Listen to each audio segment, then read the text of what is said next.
তো আজকে আমি আপনাদেরকে চিকেন ইফা বানিয়ে দেখাবো। তো চিকেন ইফা বানানোর জন্য আমি কি কি ইনগ্রেডিয়েন্টস নিয়েছি পুরো ভিডিওটা আপনারা আমার সঙ্গে দেখুন, দেখলে বুঝতে পারবেন। তো এটা কোনো পরিমাপ নয়, আপনার চিকেনের উপর ডিপেন্ড করে কতটা কি নেবেন। তো সর্বপ্রথম আমি এখানে 100 গ্রামের উপরে দই নিয়েছি আর একটা মশলা বানিয়ে নিয়েছি। মশলাটা হচ্ছে ধনুর পাতা, পুদিনার পাতা আর কাঁচা লঙ্কা, আর আমি দিয়েছি 1 চামচের মতো আদা রসুন দিয়ে সবগুলো একসঙ্গে পেস্ট করে নিয়েছি। তার মধ্যে দিলাম আমি 1/2 চামচ শুকনো গুঁড়ো লঙ্কা, 1/2 চামচ হলুদ, 1/2 চামচ জিরে, আর দিলাম কালো মরিচের গুঁড়ো 1 চামচ, আর 1/2 চামচ দিয়েছি আমি গরম মশলা। তারপরে একটা লেবুর একটা স্লাইস, ওটাকে আমি ওখানে চিপে দিয়ে এটা ভালোভাবে মাখিয়ে নেব সবগুলোকে একসঙ্গে, যেন ভালোভাবে খুব সুন্দরভাবে মাখানো হয়, প্রত্যেকটি মশলা যেন ভালোভাবে মেখে যায়। ঠিক সেরকমভাবে আমি মশলাগুলোকে আস্তে আস্তে মাখিয়ে নেব। দেখুন আমার মশলা মাখানো হয়ে গেছে। এবার আমি দেখুন চিকেনের মধ্যে যে ওর উপরে আস্তে আস্তে সমস্ত মশলাগুলোকে লাগিয়ে রাখবো, যাতে ভালোভাবে মশলাটা গায়ে লেগে যায়।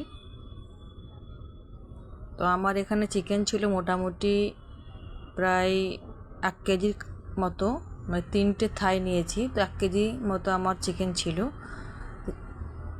এভাবে ধীরে ধীরে সমস্ত চিকেনগুলোকে আমি গায়ে লাগিয়ে মোটামুটি 3 ঘন্টা মতো ম্যারিনেশন করে রাখবো, যেহেতু আমার হাতে সময় নেই। আপনারা পারলে এটা হোল নাইট ম্যারিনেশন করে রাখতে পারেন ফ্রিজের মধ্যে, তো আরও ভালো হবে। যত বেশি ম্যারিনেশন করে রাখবেন তত চিকেনের যে একটা ভিতরের মশলাটা প্রবেশ করবে এবং খেতেও খুব ভালো লাগবে। তো আমার ম্যারিনেশন করা হয়ে গেছে, এটাকে আমি 3 ঘন্টা রাখবো। রাখার পরে আপনাদেরকে দেখাচ্ছি পরের প্রসেসটা। তার আগে আমি একটা সস বানাবো। তো সস বানানোর জন্য প্রথমে আমি 4 থেকে 5টা রসুন নিয়েছি, 2 চামচের মতো আমুল ক্রিম, 2 চামচের মতো মেয়োনিজ, আর একটা কিউব প্রসেস চিজ, পুরো কিউবটাই লাগবে আপনার এখানে। আর তার সঙ্গে লাগবে এখানে আপনার অল্প পরিমাণ দুধ, দুধটা যাতে থিকনেস হয় সেই রকম পরিমাপে আপনাকে দিতে হবে। আর দেব এখানে একটা বয়েল আন্ডা উইদাউট কুসুম, এখানে কুসুম ছাড়া দিতে হবে, শুধু সাদা অংশটাকে এর মধ্যে নিতে হবে। আর দেব এখানে আমি অল্প মতো চিনি, স্বাদটাকে ব্যালেন্স করার জন্য। দেখুন এইভাবে একটা গাঢ় সাদা সস বানিয়ে রাখলাম, এটা চিকেনের উপরে ব্যবহার করার জন্য। তো এরপর আমি কড়াইয়ে 1 চামচ তেল আর 1 চামচের মতো বাটার, ওটা দিয়ে চিকেনগুলোকে এখানে দিয়ে দেবো। মোটামুটি আমার এই চিকেনটা যতক্ষণ পর্যন্ত এক সাইড না হবে ততক্ষণ পর্যন্ত আমি এটাকে রোস্ট করে নেব। তারপরে আর এক সাইড, এক সাইড হওয়ার পরেই চিকেনটাকে আবার আপনাকে পাল্টে দিতে হবে। তো ততক্ষণ আপনাকে এক সাইড হওয়া অবধি পর্যন্ত রাখতে হবে। তারপর দেখেন একটা সাইড হয়ে গেছে আমার, এবার আমি এটাকে পাল্টে দিয়ে আর একটা সাইড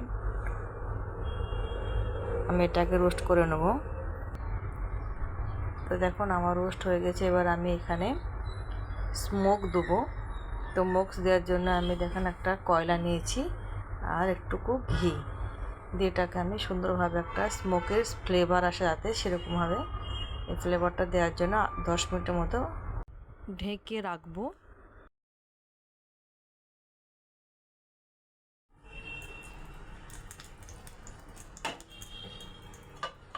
এরপর আমি যে হোয়াইট ক্রিম সসটা বানিয়েছিলাম সেটা চিকেনের উপরে অল্প অল্প করে আমি দেব যাতে ভালোভাবে লেগে যায়।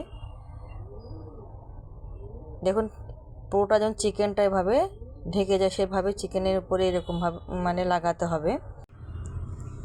আর এটা আর একটুকু ভালো ফ্লেভার নিয়ে আসার জন্য এর উপরে আমি একটুকু কাস্তুরি মেথি ওটা দিয়ে দেবো। দেওয়ার পরে 5 থেকে 7 মিনিটের মতো এটাকে আমি গ্যাসের আঁচে রেখে দেবো।